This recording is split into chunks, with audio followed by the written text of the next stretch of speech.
Here on the ground, change happens fast. Problems feel frequent and urgent. It's loud and anxiety runs high. From a satellite view, the Earth looks the same as it did thousands of years ago. We've been here before. Let's learn from our past and shoot for a better future.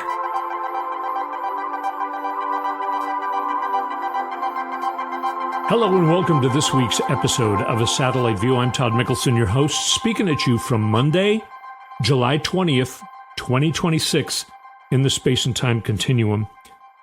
Another week of an just incredible amount of unbelievable news, yet it feels like nothing is changing. So we're going to talk about that. Yes, things actually are changing. There's some astonishing developments in actuality. Now, I don't know where to start. Let's see. Okay, let's start with Mitch McConnell. Now, the game is, I don't think we've talked about this on the show. The game is the Republicans are trying to get past August 3rd, which is still, more than 2 weeks away? Or so, and that means that there can be no special election because it's too close to the midterm elections.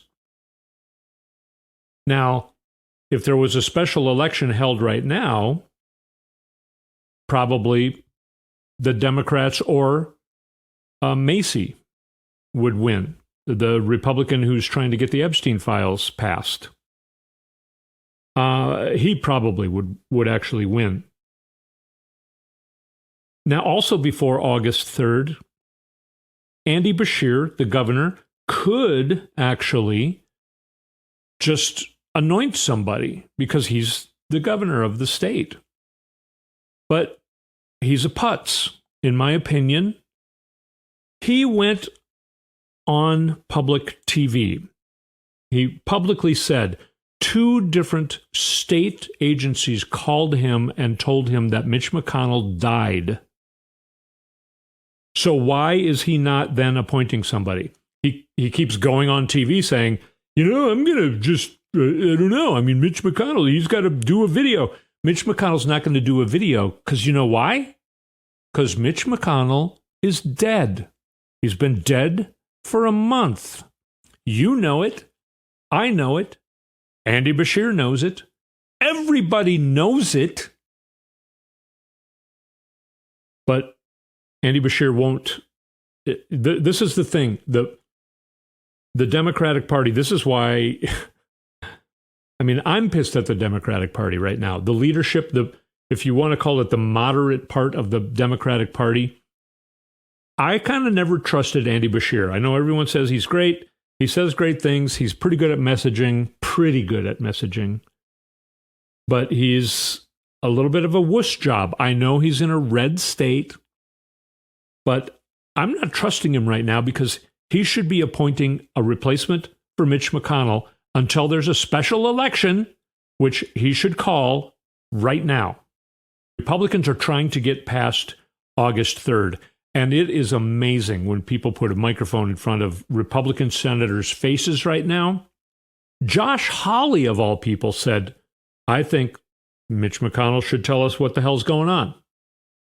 Okay, but everyone else, including the other, Rand Paul, the other senator from the state of Kentucky, he just walks by the microphone. He won't say a word. You know why? Because he knows Mitch McConnell's dead. Because we all know Mitch McConnell's dead. There's a rule, by the way, under paragraph 2 of rule number 6 of the standing rules of the Senate. Quote, no senator shall absent himself from the service of the Senate without leave, unquote. Rather than communicating through secret phone calls or anonymous sources, McConnell has an obligation to disclose to the Senate the reasons for his extended absence and to request permission of the Senate to grant him the privilege of continued absence.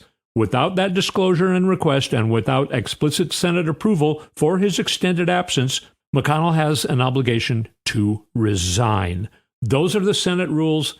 The Republicans don't go by any rules anymore. And the Democrats just sit on their fucking hands, and I'm so sick of it.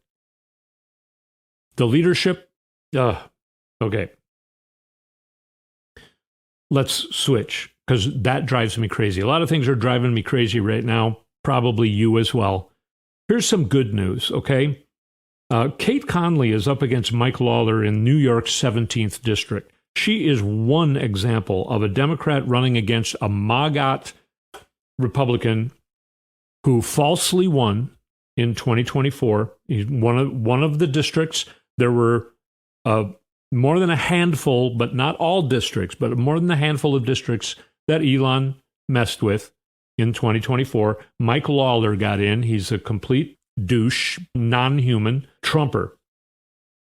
I believe New York 17th is somewhere on Long Island. Now, Kate Conley is running against him. She won the primary as a Democrat, and she's beating him. Some polls say by only like 7 points, but that's a lot. That's a lot.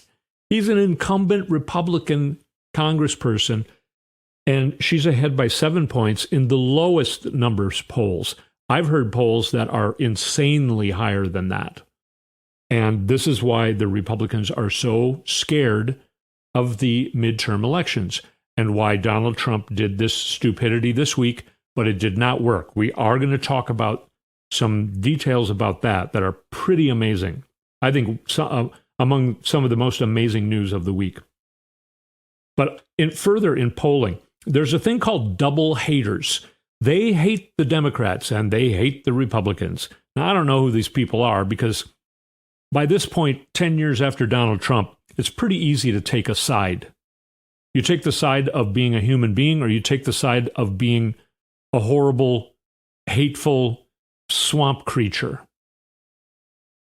But apparently there are still these double haters, and maybe that's going away, because double haters were polled this last week, and they never want to vote for either party.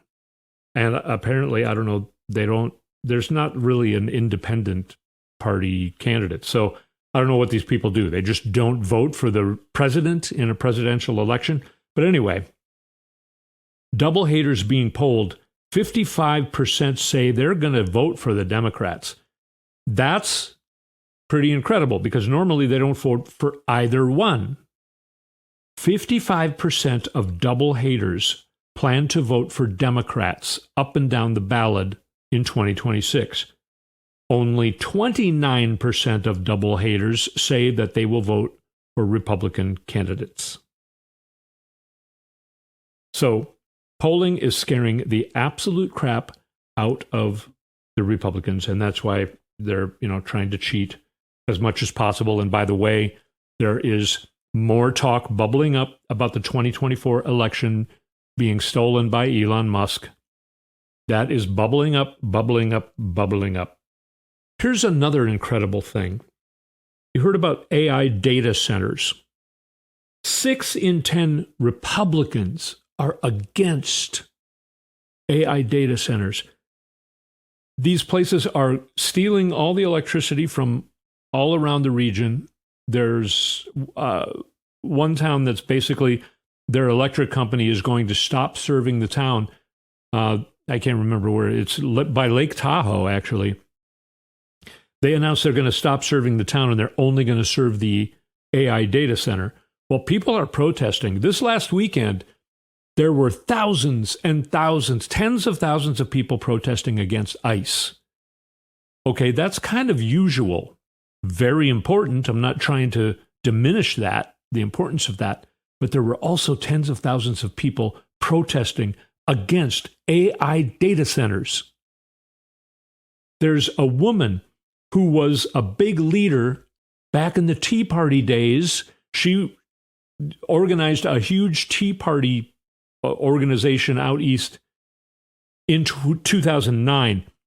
I heard a quote from her saying, "I want Republicans to lead on this," and she is now organizing a big group that is protesting against AI data centers. 7 in 10 Americans are against AI data centers. And like I said before, 6 in 10 Republicans are against AI data centers.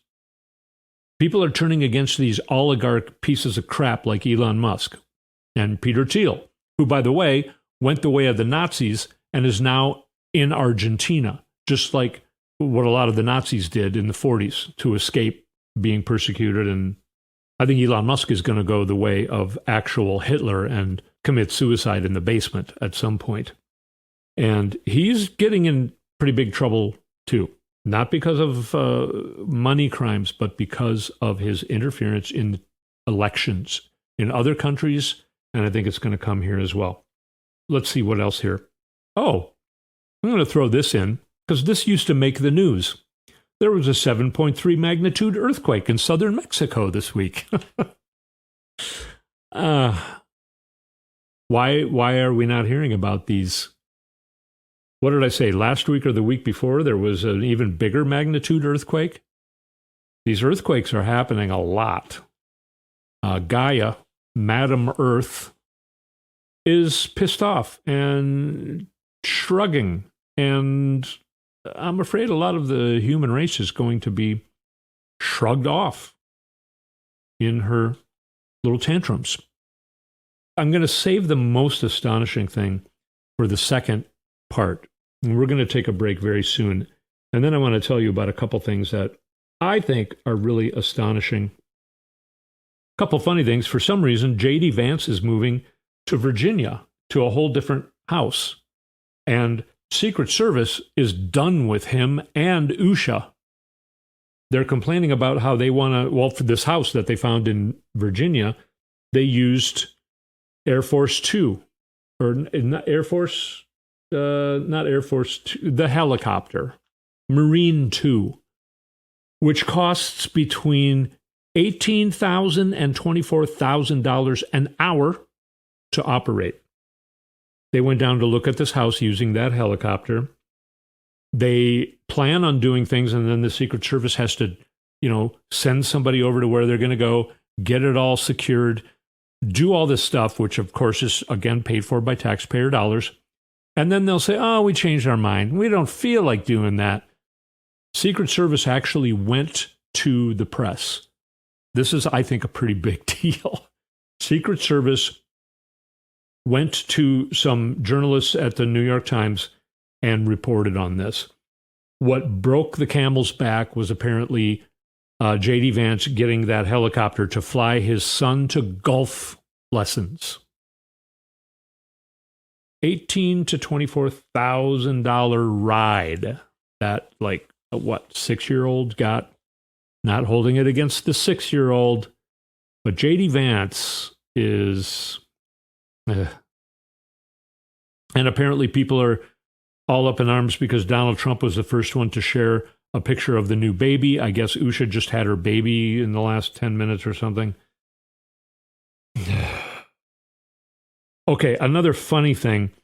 This thing at the World Cup. So Spain apparently won the big victory at the end. I don't follow this stuff, but the big grand finale championship game was won by Spain.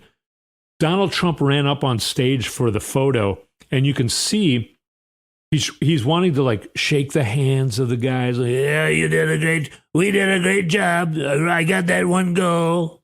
Can you say that I got that goal instead of you? Because people would love to hear that Trump got a goal. Trump got a goal in the game.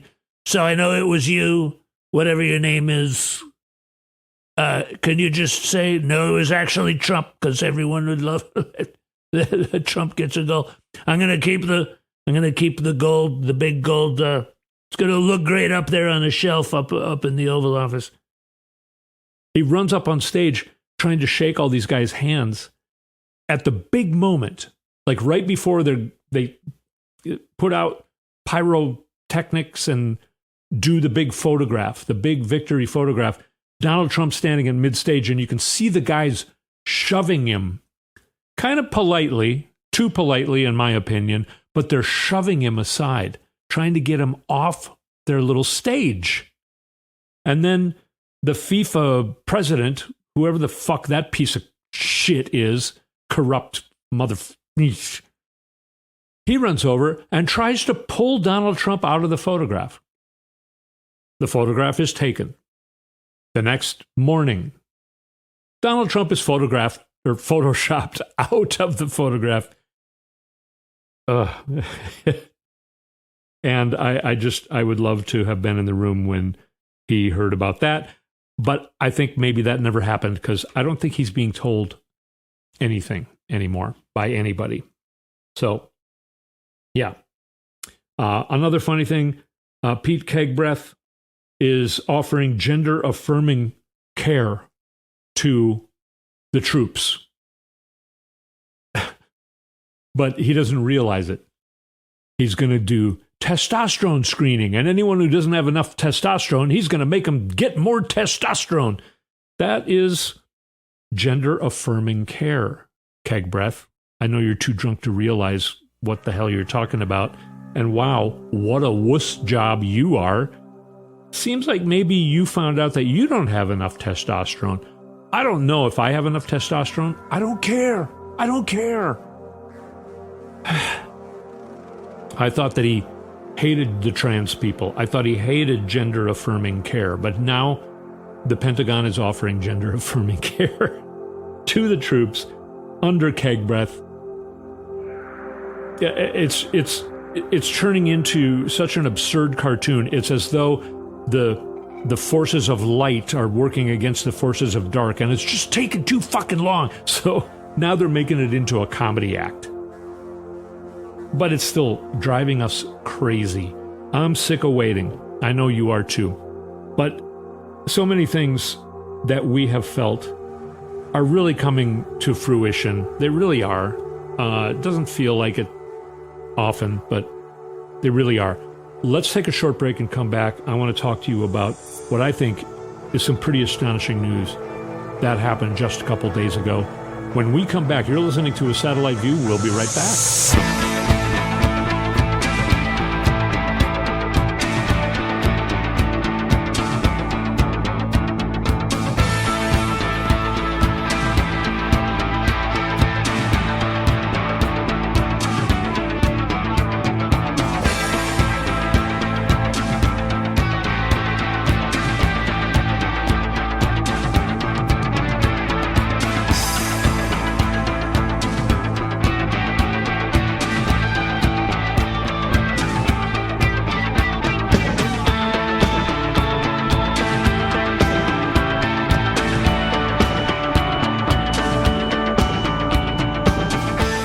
And we're back on A Satellite View. If you want to find our website, go to satelliteview.com. Sign up to be on our email list. If you want to find our YouTube channel, go to YouTube and search for Satellite View Podcast. And then when you go to our channel, subscribe. It's free. And you can also find me at Todd Mikkelson on Instagram, Blue Sky, Twitter, and you can find our Facebook page, which has a lot of short clips of video from this show that actually get an astonishing amount of views quite often. I know I'm astonished at least. Anyway, so you can find us at Mikkelson Politics on Facebook, at Mikkelson Politics. Let's get back into this stuff. Now, I'll save some of the little things for later because I told you when we come back, I'm going to tell you about what I think is some of the more astonishing things going on. So we're going to start with that. This has to do with Donald Trump's speech on Thursday night, where he again is trying to revisit the 2020 election, saying that it was rigged and that he won. He had been teasing it all week, as have other people in his realm. It's going to be big news. It's big news. It's going to be big news. He was going to declassify information that overwhelmingly proved that the Democrats stole the election with the help of other countries. Now, I predicted, this makes me think I could be making a lot of money working in the Donald Trump administration, because my idea of what I thought they were going to do is way better than what they did, better for them than what they did. I thought they figured out, okay, what is different now than what has been going on for 5 years, after the 2020 election? One thing that's different is that they kidnapped Maduro from Venezuela. One of the crazy things from back in 2020 and 2021 was Venezuela changed votes from Trump to Biden in the voting machines. And now, January or February, Trump went into Venezuela and basically just kidnapped Maduro, their leader, their president. I thought they were going to say, we found out new information because we have Maduro in our custody. We questioned him and he revealed more information that was classified up until tonight. And he told us that, yes, he himself switched the votes from Trump to Biden in the voting machines from Venezuela. We were right all along. No, he didn't do that. He didn't mention Maduro or Venezuela. He talked about China. Okay, so now China is, of course, getting pissed. There's just new news, like I think even today, where China is on the verge of releasing everything they have on the Epstein files, which, of course, I think everybody in the world has the unredacted Epstein files. I think it's all over the place. I think it was spread all over the place. I think it was spread by Jeffrey Epstein as insurance. Anyway, I have heard people saying, so, and I can't confirm this, but China is threatening because of what Trump said. He basically blamed China for switching the votes. And then he said, I'm having the CIA, the intelligence, release documents. This is what he said on Thursday. They're releasing it right now. So they did release documents.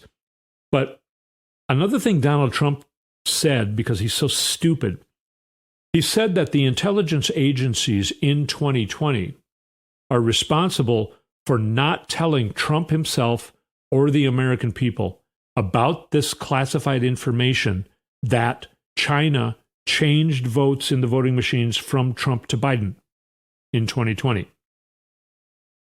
Now, the head of the CIA, who Trump said is going to release these documents just this last Thursday night, back in 2020, was the head of the intelligence.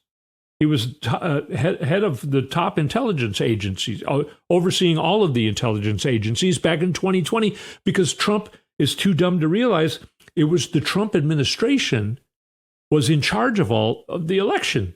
I mean, all this stuff that Trump says the Democrats were cheating, and he blames it on Biden and China. Trump was in charge. Biden had no power in 2020. And John Radcliffe was the head of intelligence in 2020. Now he's the head of the CIA. And he's pretty pissed at what Trump said about him. Never mentioned his name, but he said, the head of intelligence screwed up in 2020. That was John Radcliffe. John Radcliffe actually was at a conference and was talking about some things against, again, not blatantly saying Trump screwed this stuff up, but you can tell John Radcliffe is pretty pissed. So now the CIA released, here's from China. This is documentation from China from 2020 that apparently was classified, and now John Radcliffe released it, and a lot of it is redacted. I'm going to read the first paragraph, and the first sentence basically, redacted. We judge that China will, redacted, evaluate the implications of various electoral outcomes on its interests. If Beijing were to assess that the increasingly downward trajectory in U.S.-China relations threatened China's rise and could not be dealt with using existing tools, it might attempt to more directly thwart the president's re-election, including by leaking information, redacted, or through online redacted influence network, and then paragraph after paragraph after paragraph completely blacked out. this is information on Trump. It's probably related to Epstein. Probably Trump raped 13-year-olds and slapped them because that's what happened. All of this is redacted. Radcliffe released that on Thursday night, what I just read to you, from China. China wrote that and basically said, if you keep doing this and it in any way hurts China, we're going to release this information. Now, what Radcliffe could see is not redacted. We are only seeing redacted. Even what I think is more astonishing, Trump's own CIA. So this is information that came out in this dump on Thursday night after Trump's speech. This is from DropSite on Twitter. The Trump administration has tentatively agreed to let Saudi Arabia enrich uranium under a draft civilian nuclear deal that would not require the kingdom to adopt the IAEA's Enhanced Safeguards Protocol.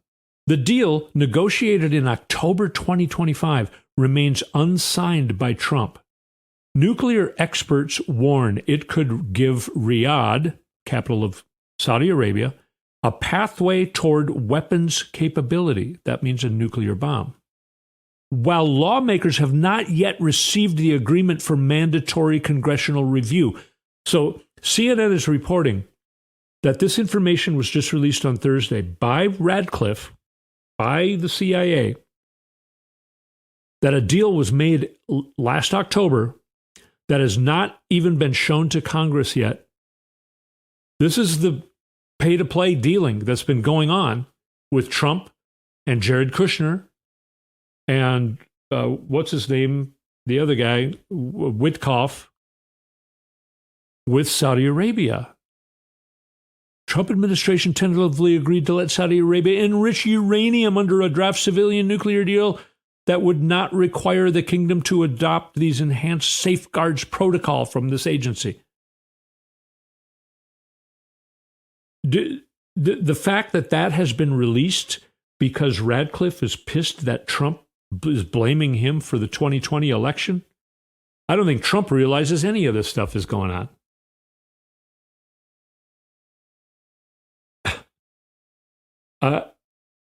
Remember how last week I talked about how the CIA is leaking important things? The CIA, because it's John Radcliffe, and John Radcliffe knows that Trump, when he talks about the 2020 election, he's blaming our intelligence agencies for covering it up as well. And John Radcliffe was in charge of the intelligence agencies in 2020. So he is pissed as hell at Trump. And that's why these CIA leaks have been coming out by the head of the CIA. Radcliffe is also complaining about these deals that Trump has made to give AI chips to China and other countries as well. Radcliffe said this week, you know, the life expectancy of a Russian soldier who gets put on the front line right now in Ukraine is between 20 and 30 minutes long. If you're a Russian soldier and you go to war in Ukraine, your life expectancy is between 20 and 30 minutes. And Radcliffe is worried that if Trump, because now Trump's talking about sending troops to Iran, Radcliffe is trying to warn, Iran has been learning from Ukraine with these AI drones that are very cheap and disposable, and those drones are what's responsible for the short lifespan of 20 to 30 minutes of Russian troops. And Radcliffe is trying to say, you want that to be the lifespan of American troops? And to make any difference, if we're going to send troops on the ground in Iran, all the experts say it would take hundreds of thousands of troops. And we're going to have, by the way, it also came out just today or yesterday that in the New York Times is reporting that the Pentagon is withholding casualties info. The Iranians bombed a housing unit at a base in Jordan, a United States military base in Jordan. multiple missiles, Iranian missiles, got through our air defense. Our air defense is depleted. Donald Trump keeps saying that Iran's military capabilities is decimated. They don't have any capabilities to send missiles or bombs. He's lying. Iran is sending missiles and bombs that are getting through our air defense and killing. They're announcing 3 casualties in this hit. Do you believe that? Imagine a big apartment building being bombed when everybody's asleep. You think only 3 people died? They're lying to us. And the New York Times, and these are all leaks that are coming out. The leaks are breaking, and it's going to be a big part of bringing down the Trump administration. It is happening, and astonishing things occurred this week in that realm. New York Times is reporting that the Pentagon is lying to the United States public about casualties in the Iran war. Does that surprise you? It doesn't surprise me. What was your gut feeling? Only 13 people died? Now it's up to 17 people? Only 17 casualties? You see all this video of our bases on fire after being bombed? This is a place we never thought we would be in, I think. But we are, and we need to get out of it. And we're in the process. The Republicans are going to do everything they can, but they're running out of time. The SAVE Act, even if it did pass through the Senate, which Lisa Murkowski said she will not vote yes on it, which basically kills it for sure. By the way, Susan Collins is hurting badly. Maine did have a really quick little primary, and Troy Jackson got through, and he is holding up the mantle of the movement that was started in Maine by the Maine voters. Now, Graham Plattner is gone. He ended up being a lying asshole, and the voters got rid of him and now have Troy Jackson there. But the voters are done with Susan Collins. And her concern, I'm very concerned. I am very concerned. She was one of the deciding votes for, what's his name in the, I block the stuff that bugs me the most. Kavanaugh in the Supreme Court, which was a big part of overturning Roe v. Wade. He assured me when he was in my office that he would not overturn it. You know, it's like she's a dance remix now. Boom, boom. I would never. I'm very concerned. I'm very concerned. So yeah, where was I? The SAVE Act, even if it passed the Senate, which is it's not going to, there's not enough time to get it up and running before the midterm elections. We're only 3.5 months away. So enjoy the summer weather while you can. Because I was surprised to hear, we're only 3.5 months away from the beginning of November. I don't like that timeline, but yeah, a lot going on. I don't know what the elections are going to be like. I don't know what's going to happen between now and then. But you can see a lot of shifting. I don't know, 2 or 3 episodes ago, the shift has begun, certainly. Certainly it has. So let's not be driven crazy by the fact that no big astonishing changes have happened, that we're still just kind of watching this unfold with astonishing things happening, but still none of them changing. I mean, Mitch McConnell's dead and Andy Bashir's afraid to tell anyone. So, you know, that drives me crazy. But we are moving forward. Let's enjoy the summer here in the Northern Hemisphere. Let's enjoy the nice weather. Well, some of the weather is hard to get through because it's pretty hot. But let's enjoy our lives as much as we can. Let's be with the people we want to be with. Let's stay together, keep each other sane. We will get through this together. And I thank everybody who's out there protesting against AI data centers and protesting against ICE and protesting against anything Donald Trump related. And we're going to keep that pressure going. We are. And you're doing your job. We're all doing a great job. And we're sticking together. I'm here with you. Thank you so much for being here with me. I will speak at you again next week on A Satellite View.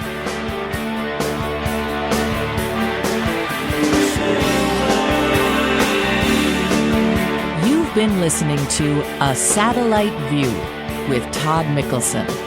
Go to toddmikkelson.com for links and more information.